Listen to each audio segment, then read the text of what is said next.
বিধানসভার অধিবেশনে বিধায়ক রামপদ জমাতিয়া প্রশ্ন উত্থাপন করেন।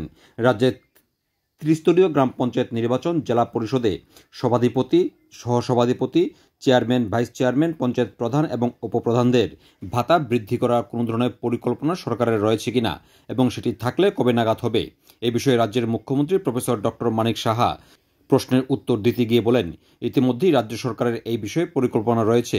রাজ্যের জেলা পরিষদের সভাধিপতি, সহসভাধিপতি, পঞ্চায়েতের প্রধান, উপপ্রধান এবং পঞ্চায়েত সমিতির চেয়ারম্যান এবং ভাইস চেয়ারম্যানের সাম্মানিক ভাতা বৃদ্ধি করার পরিকল্পনা রয়েছে সরকারের। পাশাপাশি অপর একটি প্রশ্নের উত্তরে মুখ্যমন্ত্রী বলেন, পঞ্চায়েতের অন্যান্য সদস্য এবং জেলা পরিষদের সদস্যদেরকেও সাম্মানিক ভাতা চালু করার বিষয়টি সরকারের বিবেচনার মধ্যে রয়েছে। তবে এ বিষয়ে অচিরেই সিদ্ধান্ত গ্রহণ করা হবে বলে জানিয়েছেন মুখ্যমন্ত্রী প্রফেসর ডক্টর মানিক সাহা। জেলা সভাপতি, সহসভাপতি সহ পঞ্চায়েত প্রধান, উপপ্রধান ও পঞ্চায়েত সমিতির চেয়ারম্যান এবং ভাইস চেয়ারম্যানের সাম্মানিক ভাতা বৃদ্ধির পরিকল্পনা সরকারের আছে।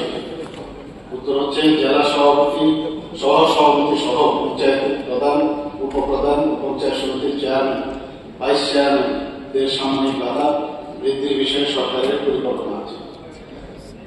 কোশ্চেন নাম্বার 2, ত্রিস্তর পঞ্চায়েতের অন্যান্য নির্বাচিত সদস্যদের সাম্মানিক ভাতা দেওয়ার পরিকল্পনা দপ্তর আছে কিনা। ত্রিস্তর পঞ্চায়েতের অন্যান্য নির্বাচিত সদস্যদের সাম্মানিক ভাতা দেওয়ার দপ্তরেরও এই বিষয়ে পরিকল্পনা আছে। থাকলে কবে নাগাদ দেওয়া হবে বলে আশা করা যায়।